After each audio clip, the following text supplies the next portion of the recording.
Esports and e-gaming are rapidly growing and dynamic sporting environments with almost limitless boundaries when it comes to competition. It might appear like a relatively insular pursuit with little need for a stadium or venue like the more physical types of sport. Well, now in Cape Town, they've got their own eSports arena. The ATK Arena in Claremont has opened its doors and offers a home for e-gamers. But as ATK Arena owner Warren Barkhuizen tells us, it's more than just a venue. This is just the arena, though. There's, I suppose, a lot more to esports than what you see. I think people get the misconception that it's just four walls and people come to play. We do a lot of other things, teams and that type of thing. Merchandise, content that goes out, it's that type of thing. It's beyond the four walls. The four walls is just the first iteration, the first installation of what you need, I think, to start in esports. The requirements to host a sporting event in the traditional sports field are fairly simple: a venue, equipment and of course players. Taking esports to the next level, in other words out of the players' homes, means a whole different setup. While esports is similar in many ways to mainstream sports, it's also very different in terms of the infrastructure and cost needed to compete. And ATK Arena offers a solution for those looking to get into it. The first thing that you realize when you look at esports is that it's quite expensive to get into. Computers are expensive. Computers that can operate at that level are quite expensive.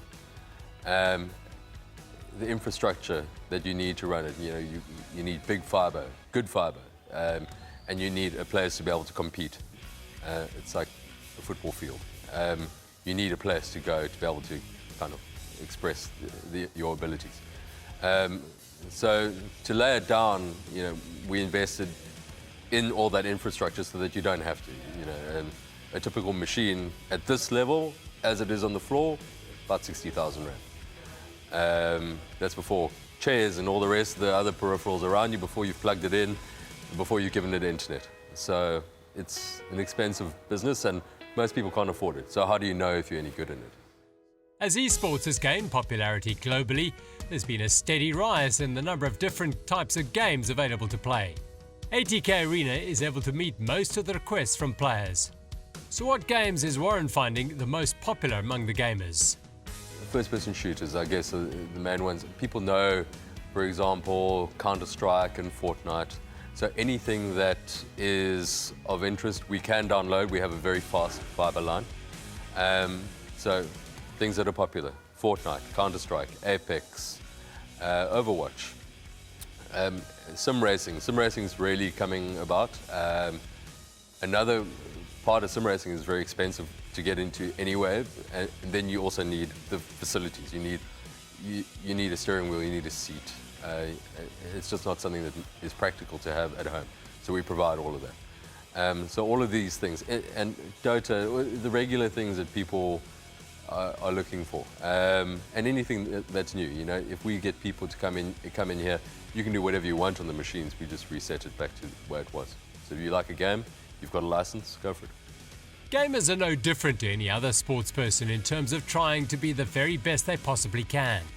They're always striving to improve and keen to take on the best in their chosen game. They can specialize in different games, and ATK offers the chance for them to join a team that competes at a very high level. Everybody thinks they have some skill. To be able to express that is important, and to be able to see if you actually do have skill. You don't get a chance to drive against the best drivers generally, and those people are generally inaccessible. So in a home like this, we have a number of teams. We've got an Overwatch team. We have two Fortnite teams, a junior Fortnite team because of just the popularity of it. Counter-Strike team based in America, female Counter-Strike team here, sim racing teams, a number of sim racing teams. And what we try to do is host a competition once a month, sometimes twice a month, with our new venue that's coming up in Johannesburg, which is twice the size of this. That'll be every week that we have an event. And to people, we do a play against a professional thing every now and again, so you can actually see what it is. We put it up on the big screen, everybody can sit and watch, and we have commentators and that type of thing. So, people can get really involved, and you can actually go stand there and watch them clicking in heads, and that's pretty important. Esports growth at an amateur level has much to do with accessibility. It's also influenced by the desire to reach the pinnacle of the sport as a professional, where players like Kurt Takasami, Amir Al-Bakawi and Johan Sundsting, to name a few, earn millions of dollars a year. There is also a solid link with mainstream sports through their associated games. So what are the player numbers and sponsorships like in South African esports? South Africa's numbers are increasing. There's a lot of investment going in. You know, we're not the only people investing. We invest in physical spaces more than, I think, the average. But a lot of tournaments are happening. You know, big brands are getting behind this, and they see the value. You know, you look at guys that typically aren't associated with esport. BMW, Mercedes, you know, big car brands are getting involved. You know, if you watch Formula One, you'll see they have an esports side to it. You watch FIFA, there's FIFA teams and Nations Cups and that type of thing that happen. So it's something that's coming. You know, and it gets back to the reason that we invested is that there's interest, it's hard to get to. You know, people have other problems to deal with, and 60,000 rand computers probably aren't high up the list. So we provide that and they can experience it, and we hope that that will increase. The players that we have are very good players. We have all been at the highest level of Overwatch, even with our bad ping situation. We have played against some of these professional players. We do it for a living. And we've done that with bad MS as well. I think South Africa can seriously bring a surprise to most of those international professional players. But again, realistically, it is our first time. Don't know if we're going to win it, but I think we'll do well. There appears to be no barrier to entry for esports in terms of gender or age. It is accessible to all as long as you have the equipment and, of course, the passion and desire to play. So what is the breakdown of players taking part at events at the ATK Arena? Predominantly male, but there are a lot of females that come in. We encourage the older generation to come in, so if there are kids that come in or people bring their kids, the parents play for free. We want them to get involved. We sign them in because you don't want them just sitting there not understanding. You want to actually engage, and generally that works out very nicely. Is that, you know, the parents will start to understand the game a bit more. Age-wise, we've got everybody from 10 years old to 51, 52. I think that's the oldest registered player on our systems. And there's a couple of us in our 40s, and we play games with our kids who are 8, 9, 10. So it's diverse. 15 to 25 is probably the sweet spot for this. This is more or less where the players are. And the guys that have real interest in this, they spend hours and hours. I mean, if you want to become a professional gamer, it takes a lot of dedication. Look at sim races. Our sim races spend 4 hours a day racing, some of them. And that's a lot of time. It's a lot of seat time. I don't know. And these guys have real jobs. I mean, they have a job and then they go and sim race for 4 hours. I don't know where they find the time, but they do. While it may well be that it's an activity for all ages, there's no hiding from the fact that the younger generation are most attracted to esports and gaming. Anyone with young children will be familiar with many of the games being played on their home computers. So what is it about esports and gaming that attracted Brandon Leonard to the sport? Yeah, I used to play rugby and I used to play a lot of water polo. I still do some water polo actually.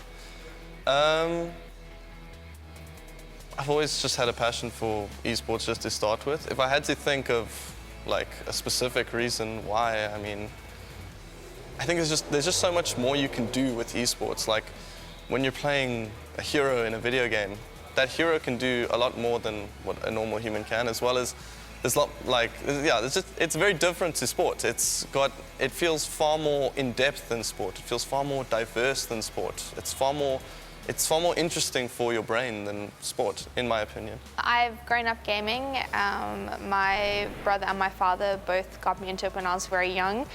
I was always into MMORPGs like World of Warcraft, those sort of games, and single-player games. I only recently started playing Counter-Strike, which was actually the first-person shooter game that I enjoyed. Olivia is a semi-professional player specializing in Counter-Strike Global Offensive. She plays under the name Galak And although the sport is gender neutral and many teams are made up of boys and girls, she prefers to play in an all-girls team. I personally like it. I mean, that's what I've always been used to. I prefer playing in an all-female team as opposed to a mixed team because I feel like the female scene of Counter-Strike needs to grow. Obviously, the female community is a lot smaller than the male community. So I feel like the more all-female teams there are, the better, the more the scene's going to grow. There is obviously a benefit in playing in a mixed team, but I personally prefer playing in an all-female one. So you may well have heard about Fortnite or Counter-Strike, but are unsure as to what they're all about. Well, Olivia gives us the lowdown on Counter-Strike, where tactics and strategy are very much part of the game. Counter-Strike is a first-person shooter game, and also has an objective game, so you get the counter-terrorist side and the terrorist side. The objective of the counter-terrorist side is to defend a bomb site. The objective of the terrorist side is to plant the bomb on site. There's a lot of other factors to it, like mechanics, different guns, movement, aim, all sorts of things. But the main objective is to either defend the bomb site or plant the bomb as the terrorist side. And there's a lot of strategies that go into playing different sides. Olivia is a member of the all-girls White Rabbit Amaryllis team that play Counter-Strike Global Offensive. They've had great success locally, and as Olivia explains, they have high ambitions for the future. We have short-term goals and we have long-term goals. Our short-term goals are to practice together, practice really hard together, and hopefully with enough practice become the best team in South Africa, male or female, out of both sides. Long-term goal is to eventually go international. We're going to try really hard to get into the international female scene in North America and in Europe. That goal is long off, but we're willing to put in the dedication and the hard work to eventually reach it. The esports world is one that operates on a very high professional level, and players are able to reach the top incredibly quickly. It's perhaps the most globally connected of all forms of sport. This gives young players a motivation to practice hard and prepare well, with a promise of earning a living from their chosen sport a lot faster than perhaps they would in the traditional sports.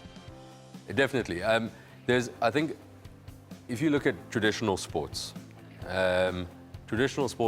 is accessible to some people, and a lot of people felt that they were slightly left out, or they didn't have the ability to take it further. Or, you go from casual to professional very quickly, and you have varying leagues, and the leagues are happening all the time. There's games happening all the time. Pickup games happen all the time. I could jump onto a computer now and play against people overseas immediately. The growth is phenomenal. It has to be the future. And it is, as far as entertainment goes, one of the best forms. It's, in terms of growth and in terms of investment, it's right at the top. I think the only thing that is growing faster than esports and gaming is mining, or mining prospecting. Apparently that's the next highest in terms of yielding growth. So it's pretty ridiculous. It's exciting, innovative and inclusive, not to mention highly lucrative if you turn professional. Esport and gaming are here to stay, as is the ATK Arena in Cape Town.